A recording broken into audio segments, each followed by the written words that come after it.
আজ রমাদানের শেষ দশকের একটি বিজোড় রাত। হাদিস শরীফের বর্ণানুযায়ী আজও হতে পারে মহিমান্বিত লাইলাতুল কদর। কদরের ইবাদত হোক সুন্নাহের আলোয় উদ্ভাসিত ও বিদাত থেকে মুক্ত। শুধু ২৭ রমাদানই শবে কদর হিসাবে ইবাদত নয়, বরং রমাদানের শেষ দশকের প্রতিটি রাতেই শবে কদরের জন্য বাড়তি নামাজ, কুরআন তিলাওয়াত ও ইবাদতে সময় দেওয়া উচিত।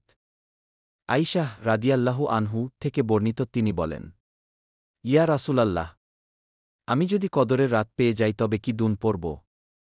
তিনি রাসূল সাল্লাল্লাহু আলাইহি ওয়াসাল্লাম বলেন, তুমি বলবে, হে আল্লাহ, তুমি ক্ষমাকারী, তুমি ক্ষমা করতেই ভালোবাসো। অতএব তুমি আমাকে ক্ষমা করে দাও। সুনানে ইবনে মাজাহ ৩৮৫০। জামে আত-তিরমিজির একটি হাদিস থেকে উক্ত দোয়াটি একটি বাড়তি শব্দ সহকারে পাওয়া যায়। দোয়াটি হচ্ছে, হে আল্লাহ, তুমি সম্মানিত ক্ষমাকারী, তুমি মাফ করতেই পছন্দ কর, অতএব তুমি আমাকে মাফ করে দাও। তিরমিজি ৩৫১৩। রমাদানে গুনাহ মাফ করানোর গুরুত্বের ব্যাপারে নিচের হাদিসটি আমরা সকলেই জানি। জাবের ইবনে আবদুল্লাহ রাদিয়াল্লাহু আনহু থেকে বর্ণিত, নবী সাল্লাল্লাহু আলাইহি ওয়াসাল্লাম মিম্বারে উঠলেন। তিনি প্রথম সিঁড়িতে উঠে বলেন আমিন। তিনি দ্বিতীয় সিঁড়িতে উঠেও বলেন আমিন। তিনি তৃতীয় সিঁড়িতে উঠেও বলেন আমিন। সাহাবিগণ বলেন, ইয়া রাসূলাল্লাহ, আমরা আপনাকে ৩ বার আমিন বলতে শুনলাম।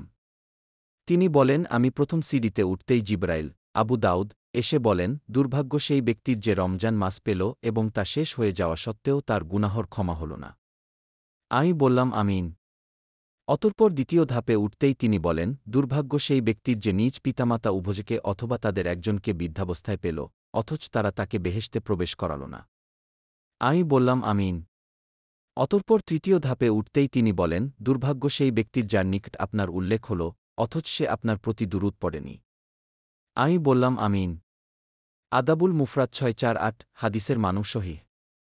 অর্থাৎ আমরা যদি রমাদান পেয়েও আল্লাহর থেকে ক্ষমা লাভ করতে না পারি তাহলে আমাদের দুর্ভাগ্যের জন্য স্বয়ং রাসূল সাল্লাল্লাহু আলাইহি ওয়াসাল্লাম সমর্থন দিয়ে কি আমিন কি বলে গেছেন। আমরা কি এর মর্মার্থ অনুধাবন করতে পারি? এলাকার একজন এমপি সাহেব বা সংসদের একজন মন্ত্রী যদি আমাদেরকে দুর্ভাগা বলেন বা আমাদের দুর্ভাগ্যের জন্য সমর্থন দেন, আমরা কতই না পেরেশান হয়ে পড়ব। কিন্তু এখানে পৃথিবীর শ্রেষ্ঠ মানুষটি যেই লোকদেরকে দুর্ভাগা বলেছেন, আমরা সেই দলে পড়ে যাচ্ছি না তো? আমরা কি আমাদের গুনাহ মাফ করাতে পেরেছি? রমাদানের ২০ দিন চলেই গেল।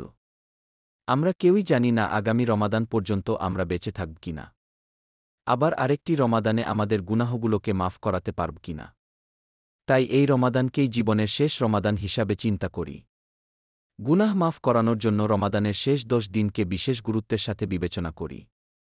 যারা প্রথম দিকে তারাবিহ সালাত পড়তে অলসতা করেছি, অন্তত এই ১০ দিন পড়ি।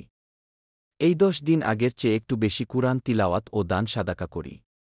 আল্লাহর রাসূল সাল্লাল্লাহু আলাইহি ওয়াসাল্লাম যেই দুয়া শিখিয়ে দিয়েছেন সেই দুয়া বারবার পড়ি। দুয়ার অর্থ বুঝি, অন্তর থেকে উপলব্ধি করে দুয়া করি। ইনশাআল্লাহ আল্লাহ আমাদেরকে ক্ষমা করবেনই।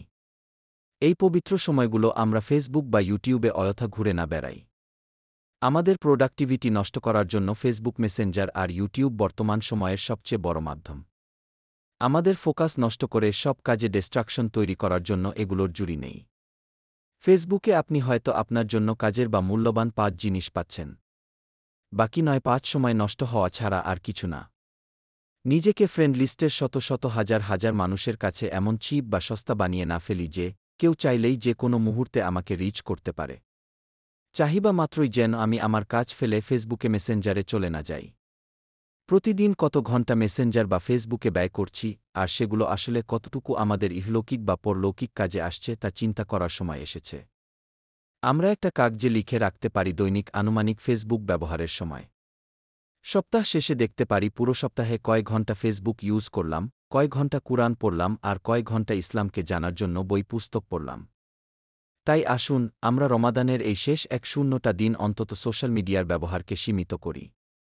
প্রতি বিজোড় রাতে শবে কদরের উদ্দেশ্যে সাধ্যমতো তাহাজ্জুদ পড়ি, কুরআন পড়ি, গুনাহ মাফের জন্য আল্লাহর কাছে কান্নাকাটি করি। সাধ্যমতো ইতিকাফ করি।